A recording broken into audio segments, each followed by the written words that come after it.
Hey, what's up guys? Ayan, muli na naman tayo nagbabalik sa panibagong video!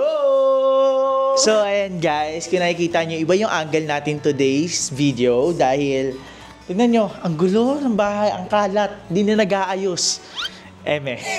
So, ayan, kung napanood nyo yung last vlog natin is about sa bahay. Ngayon, this is the right time na, ayan nga guys, maglilipat na tayo at, sa wakas makakapaglipat na rin tayo dahil yun nga, lagi ako dito wala sa bahay and laging pumupunta lang dito si mama and minsan lang ako magpunta dito tapos yung kapatid ko dahil nga sa aso, pinupuntahan nila yung dogs ko. So, ito kung makikita nyo dito guys, makalat na kasi mag-aayos na kami ng mga gamit and meron na rin kami dito mga box. Si mama ang bumili na itong box kaso parang ang liit Aray call. Magkano to? 99 daw. So, 99 pesos to. Sa National Bookstore siya bumili dahil nga wala mang available na boxes and kung mayroon man, mga box ng Yossi. Kaso nga lang ang hirap daw makahanap. But anyway guys, ngayon is special day dahil nga maglilipat tayo. So, ngayon, after netong naming maglinis is diretso na kami ng paglilipat kasi onti lang naman yung gamit ko dito sa bahay. Yung rep lang, yung mga gamit kong damitan, itong table, yung platuhan. Onti lang, as in onti lang ang gamit ko dito. Actually, pwede to sa jeep kung pwede lang baliktarin tong rep baliktarin na lang natin yung rep. Pahiga. Ngayon guys, kung mapapansin nyo sa salita ako is medyo kalmado lang kasi meron tayong ibang nararamdaman but ayun, kailangan ko magpatuloy, kailangan ko maging positibo sa harap nyo dahil ayun nga, syempre naging malaking part din tong bahay na to sa akin and akala ko dito ako makakapagpasko but sad to say hindi ako nakaabot ng Pasko dito.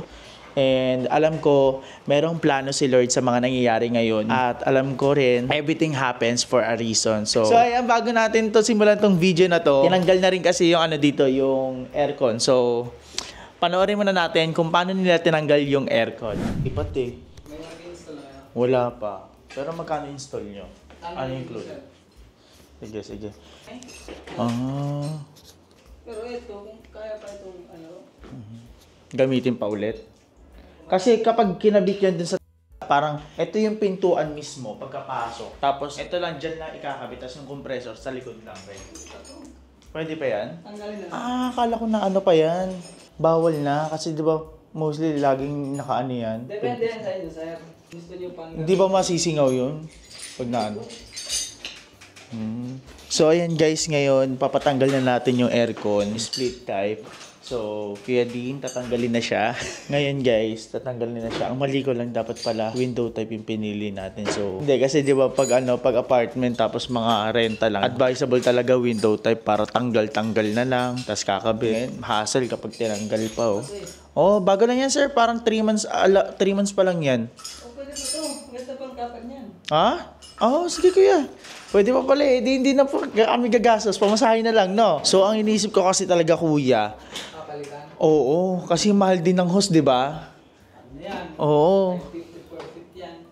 Nagastos dyan sa host parang 11. So, pwede pa pala yan 3 months. Wala namang sisingaw dyan, no? Paano yung pre-yun yan, kuya? Sinisave po yan Kasi sabi nung, di ba nag-post kasi ako, kaya ako nakausap yung parang contact sa inyo. Dahil guys, sinatanggal na and mamaya maglilinis na rin tayo para isahang dala na lang. Kuya, if ever, makakabit ka agad yan ng gabi. Kung ano yan, kung pwede pa yan. Ikaw kuya, sure pa talaga yan? 100%? Tawaran kasi po, sir. Sige. Hindi mo sa okay, makakatipid tayo. Kumbaga pamasahin na lang gagastusin, no? Pamasahin, tapos merienda ni kuya, di ba? Kala ni sir, di na pwede ito gamitin na kapper. Ito, pwede pa to kasi bago pa. Nag-aalala ako kasi mahal Yun, sakto. Makakatipid. So, ayan guys, makakatipid pa Diba? Buti nalaman natin ng maaga. Kasi ang balak pa dyan talaga, itatabi na yung host na yun.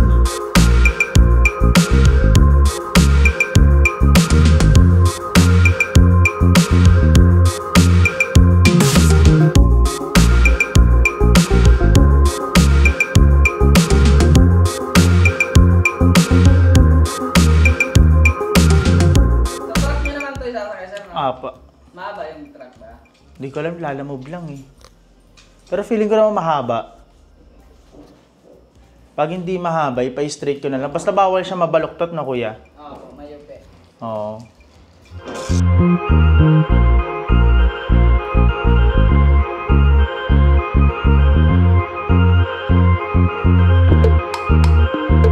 So, ayun nga guys, natanggal na yung aircon dito sa bahay. And, ayun, ano yun, tawag din, dismantle. Alam nyo, maling-mali ko talaga dyan sa aircon na split type. Dapat pala window type na lang yung pinili natin. At least nagbigay sa atin ng lesson. So, ayun nga guys, sa mga magre-renta dyan, kung kukuha kayo ng aircon, ang kunin nyo is window type. Kasi para kalas-kalas na lang. Unlike dito, magbabayad ka pa pag nagpakalas ka. So, dagdag gastos pa. So, ayun nga guys, syempre, hindi lang naman ako ang nandito sa bahay, kundi nandito rin si mama. So, ayun guys. Excited na rin ako maglipat. But ayun nga, nakakamiss din talaga siya, no? Ang dami nating pinagdaanan dito, ang dami na nang naganap.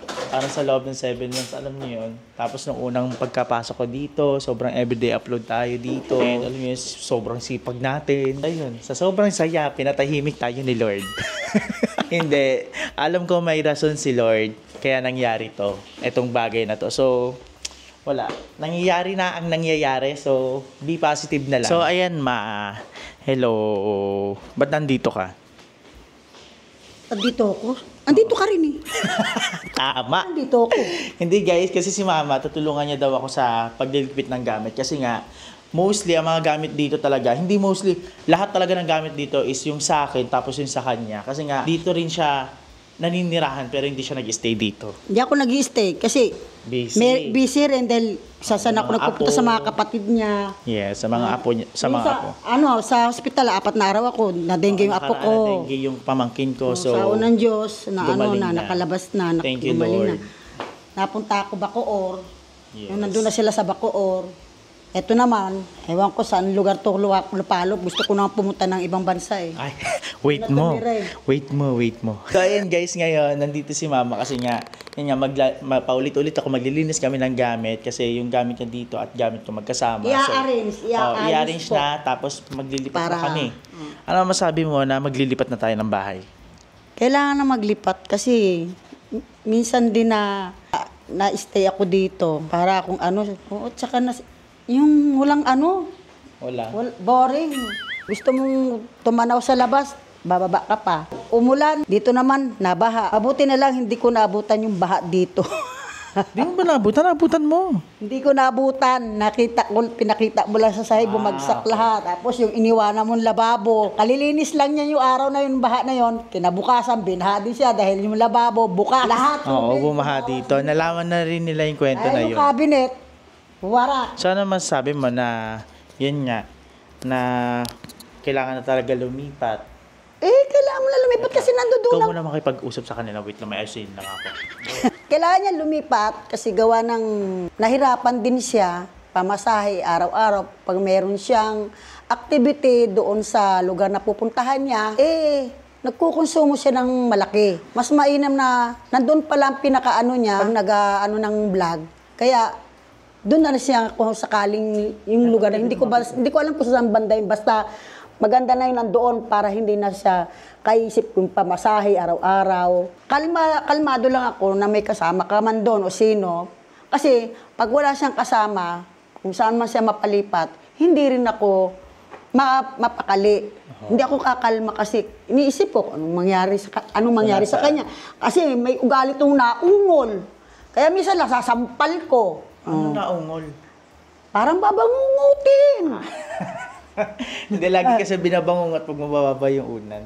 So, hindi kasi guys, nakikita din ni mama. Iba yung ungol bangungot pala. Kasi yung ungol. Nagsample pa nga. May sinasabi, hindi maintindihan. Kasagaran sa atin din yan, meron. Kaya, diba? ingat lang tayo. So, ayun guys, kaya lilipat din tayo. Kasi nakikita talaga ni mama yung bills na tumatakbo dito sa bahay. So, Isa pa yun. hindi rin biro. Kasi Isa pa yun. magkano Isa pa binabayaran natin lagi? Parang 12K.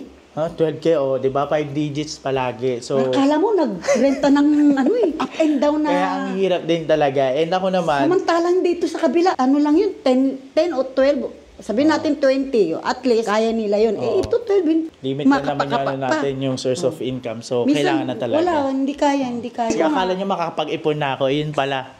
mas bumaba.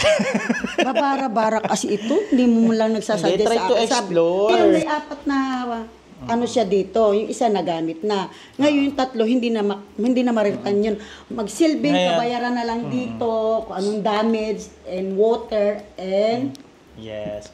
electric. Mabait naman yung guys, mabait naman yung landlord. So nakausap ko na rin siya kanina and na-aware na rin siya na lilipat na ako kasi nakausap ko yung caretaker nga before ako maglipat. So na-aware na siya and mabait naman siya. Ito guys, bumili pala si mama ng box. Hindi si mama ng box sa National Bookstore. Parang sobrang liit lang nito box. Meron na pa sa online, 61. Malay ko ba, busy nga yung anak mo. Di ba? Hindi nga nakakapag-chat sa inyo Kasi nag-chat yung pamilya ko sa akin guys. Nagamit natin. Hindi ko ma-replyan. Sa unan. Ang cute! Ano yung papasok dyan? Dapat Yung mga yung mga plato mo, yung mga Plato. Oo. Plato. Meron ako taga. Ay, ayun yung maliit. Kunti lang So yan. ito, for only 99. Meron daw siyang malaki din nakita. Magkano yun?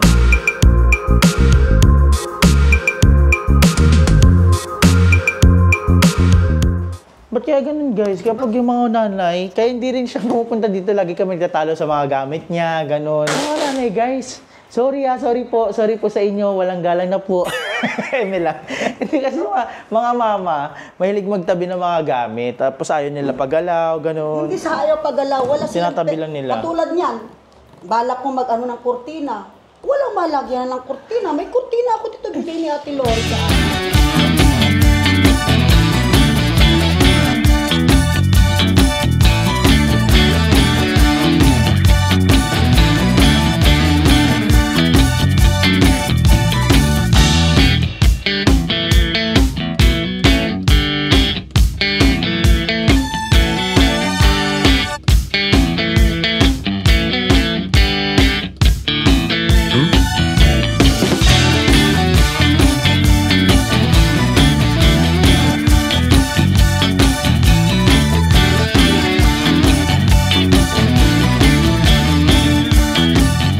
So ayan guys, kakatapos lang namin maglinis and hindi pa naman siya totally linis pero kahit papaano natanggal na namin yung mga ibang gamit.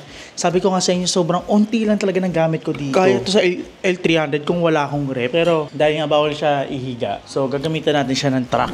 So ayan guys, ngayon tapos na. Ayan, si mama na yung nagtapos ng ano dito ng mga gamit kasi yung mas, ang tawag doon, siya yung mas maayos. Siya yung mas maalam kasi nga karamihan talaga dito yung gamit niya. Ayan. Nakahilaran sa'yo. Sa'yo talaga yan, ma. So, ayan, siya na kasi nag-edit din ako. So, in-upload ko yung video ko. And, ayun yung reason na upload natin. So, panoorin nyo na yun, guys, kung hindi nyo pa napapanood. And more on, more on about dito sa bahay, yung mga lesson, yung mga struggle na nangyari. Gusto ko lang i-share sa inyo yung journey ko dito sa bagong bahay. So, ayun na nga guys, ngayon kakatapos lang rin namin mag-book. Hindi na kami kumontrata ng truck kasi nga masyadong mahal din and wala siyang magiging kasama. So, ngayon nag-book na lang kami sa Lalabon. So, dito pala, wala na yung ilaw. Tinanggal na ni mama kasi malinaw talaga yung ilaw namin dito. Firefly yun. So, tanggal na ni mama kasi sa amin yun. And ang iniwan lang namin yung stock dito na ilaw. So, ito na yung gamit guys. Ito na yung kay mama, yung mga gamit ni mama. And dito naman sa side, ito yung kama ko, yung aircon. At ayan, tapos ayun lang yung sa akin. Sobrang unti lang. Ito lang oh. Diba? Sobrang unti lang. Tapos yung kay mama, ang dami Tapos di pa siya tumitira dito. Diba? Bongga siya.